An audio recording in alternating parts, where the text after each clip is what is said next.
Ouço uma voz vindo da montanha. Ouço cada dia melhor. Ouço uma voz vindo da montanha.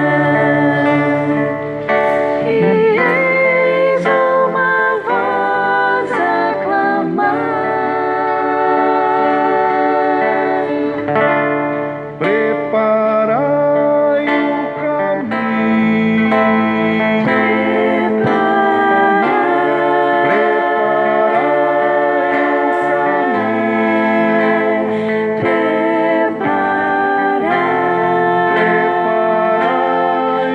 Caminho do Senhor.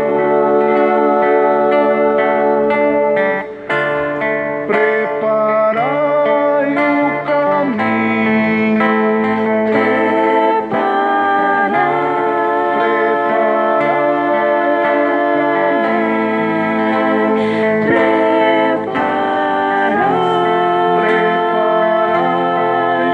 Caminho do Senhor.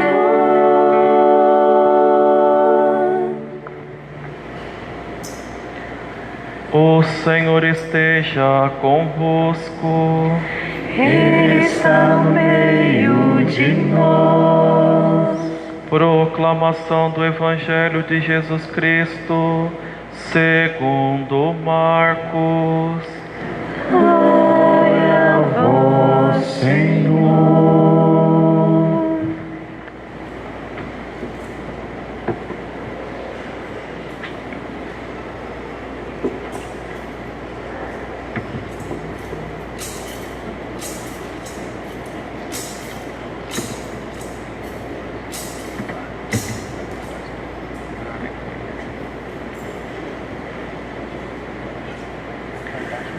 Início do Evangelho de Jesus Cristo, Filho de Deus.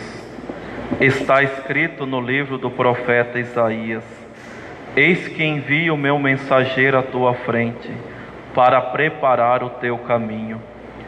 Esta é a voz daquele que grita no deserto: Preparai o caminho do Senhor, endireitai suas estradas. Foi assim que João Batista apareceu no deserto, pregando um batismo de conversão para o perdão dos pecados. Toda a região da Judéia e todos os moradores de Jerusalém iam ao seu encontro. Confessam os seus pecados e João os batizava no Rio Jordão. João se vestia com uma pele de camelo e comia gafanhotos e mel do campo, e pregava dizendo: Depois de mim virá alguém mais forte do que eu. Eu nem sou digno de me abaixar para desamarrar suas sandálias. Eu vos batizei com água, mas ele vos batizará com o Espírito Santo. Palavra da salvação. Glória a vós, Senhor. Louvado seja nosso Senhor Jesus Cristo. Ave Maria.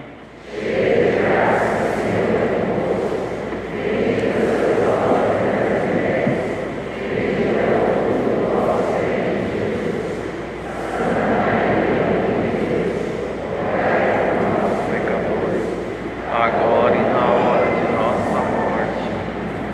Maria, Mãe da Igreja. Meus queridos irmãos e irmãs, nós iniciamos na igreja um novo ano litúrgico com este novo tempo, o tempo do Advento, tempo de preparação para o Natal de Jesus. Por isso aqui o presépio do nosso lado, as árvores de Natal, justamente para nos recordar desta preparação. Também temos aqui a coroa do Advento. A cada domingo nós vamos acendendo uma vela para nos lembrar que o grande dia está chegando. Porque Advento é preparar-se para uma grande chegada, que é a chegada de nosso Senhor Jesus Cristo. Nesse tempo do Advento, a igreja nos apresenta duas figuras muito importantes, dois personagens. Primeiro, João Batista, nessa primeira parte desse tempo, e segundo, a Virgem Maria. Ambos prepararam os seus corações para acolher a Jesus. No caso da Virgem Maria, Santo Agostinho dizia que antes de Nossa Senhora receber Jesus em seu ventre, ela já o tinha recebido em seu coração. Assim nós também precisamos fazer na nossa vida. Antes de chegar o último momento da nossa vida, antes de nós comungarmos Jesus Eucarístico, nós já precisamos acolher Jesus na nossa alma. E hoje, como vocês já perceberam, a liturgia nos aponta para a pessoa de João Batista, pelas orações, pela primeira leitura, pelo Evangelho, pelos cânticos, principalmente esse canto de aclamação, que João Batista é o último dos profetas, é aquele que rompe com o Antigo Testamento e dá início ao Novo Testamento, é aquele que aponta com a sua própria vida quem é o verdadeiro Messias, quem é o Cordeiro de Deus que tira o pecado do mundo. Essa frase é de João Batista. Quando chegou diante de nosso Senhor, apontou: eis o Cordeiro de Deus que tira o pecado do mundo. A missão de João Batista, meus irmãos, nos faz refletir um pouco a respeito da nossa vocação, porque da nossa vocação depende muitas outras vocações. Se não fosse alguns padres passarem na minha vida, é bem provável que hoje eu não estaria aqui. E assim por diante. Da minha vocação depende muitas outras vocações. Como é bom quando um fiel chega para você e diz o seguinte: padre, eu estava desse modo, mas o Senhor disse tal coisa e aquilo mudou a minha vida. Por incrível que pareça, em pouco tempo que eu tenho de padre, eu já ouvi isso várias vezes. Então a gente se alegra, não por mérito nosso, mas porque Deus está usando da nossa vida, do nosso ministério, para converter, para chamar a outras pessoas. E a vocação de João Batista, a sua missão, meus irmãos, foi justamente essa: apontar quem era o verdadeiro Messias, apontar quem era o verdadeiro Cordeiro que tira o pecado do mundo. Por isso que quando nós olhamos para João Batista, uma palavra já deve vir em nossa mente, que é justamente a conversão. Porque João Batista foi o precursor, aquele que preparou o caminho do Senhor. Mas de que forma que nós temos que nos preparar para acolhermos a Jesus? Nos convertendo, por meio da conversão. Por isso esse tempo do Advento, essa cor roxa, para nos lembrar a vigilância, que nós precisamos estar atentos.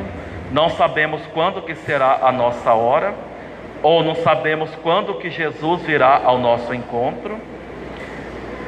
Depois, penitência, precisamos reparar os nossos pecados, precisamos ter o domínio dos nossos impulsos. Por isso também é tempo de penitência. Ontem, quando eu recebi uma notícia triste, conversando com o padre Edmilton, o padre Edmilton me disse o seguinte: padre, nós estamos no ano da morte. Aí ele até brincou que se nós levantarmos as nossas mãos, é perigoso a morte vir e nos levar. É uma brincadeira, mas eu não quero assustar ninguém, porque ninguém tem que se preocupar com a morte. A nossa preocupação, meus irmãos, é se de fato nós estamos vigilantes, se de fato nós estamos fazendo a vontade de Deus. Às vezes eu vejo muitos católicos por aí, vive uma vida assim lá no mundo da lua, deixa a vida me levar, a vida leva eu, e vai descendo, como eu já disse para vocês, a ladeira. Daqui a pouco vai ver onde que vão parar. Precisamos nos converter. Essa vida passa. Enquanto menos nós esperarmos, o nosso momento chegará. Por isso João Batista pregava esse batismo de conversão. E olha só o que diz São Marcos, que as pessoas iam até João Batista, o acompanhavam, confessavam os seus pecados, ou seja, reconheciam que para seguir a Deus, para amá-lo, não poderiam viver daquela forma, naquela vida que eles estavam levando. Então confessavam os seus pecados e por isso eles batizavam. E depois São Marcos nos diz algo interessante. Ele diz que João Batista sempre pregava, porque diante de João Batista todo mundo ficava admirado. Meu Deus, quem é esse? Será que é Elias que ressuscitou? Será que é um dos antigos profetas e tudo mais? Alguns até pensavam que ele era o Messias. E João Batista dizia: não, eu não sou nada. Depois de mim virá um que é muito maior do que eu. E eu não sou nem digno de desamarrar as suas sandálias. E existem duas interpretações que justificam por que João Batista disse isso. A primeira é a questão da humildade, porque desamarrar as sandálias de alguém era a função de um escravo, de um servo. Então João Batista é tão humilde que ele não se acha nem digno de ser escravo de nosso Senhor Jesus Cristo. A segunda interpretação, quem vai desenvolver é São Gregório Magno, que ele vai dizer que está ligado com a lei do levirato, que é aquela lei que quando um homem morresse, a esposa fica viúva, um dos seus irmãos deveria casar com ela para garantir a sucessão. E se aquele irmão não quisesse casar com a viúva, ela tinha todo o direito de pegar a sandália e jogar na cara daquele cunhado que não queria casar com ela, justamente para romper este compromisso, essa obrigação, tanto dele quanto dela. E São Gregório Magno vai dizer que João Batista diz isso porque ele não quer ocupar o lugar do noivo que é Jesus. Então, quantas vezes na nossa vida nós deixamos que muitas coisas, muitas preocupações, muitas pessoas ocupassem o lugar do noivo na nossa alma?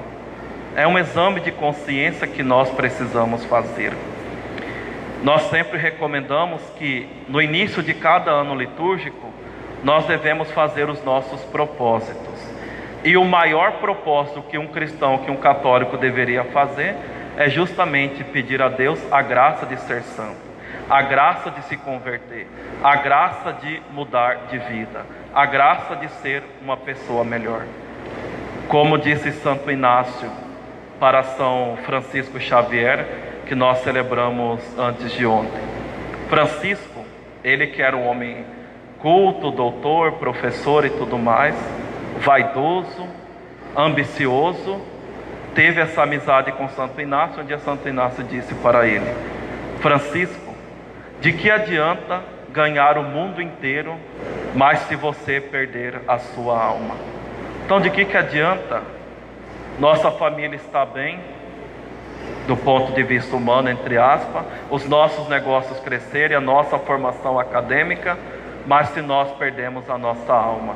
Quando chegar o último momento da nossa vida, quando nós nos apresentarmos diante de Deus, nós veremos que a nossa vida não valeu a pena, não serviu para nada. É por isso, meus irmãos, que nós precisamos nos converter, preparar os caminhos do Senhor, ou seja, preparar o coração. E conversão é voltar-se para Deus, é uma mudança radical de mentalidade que deve refletir nas nossas atitudes, nas nossas ações. E não é aqui dentro para o Padre ver, que eu não estou aqui para julgar se ela está certa, se ela está... Não, isso aí é poder de Deus, é Ele que vai nos julgar. Mas é lá fora, na sociedade, porque tem muitos católicos que dizem que são católicos, mas vivem aprontando por aí.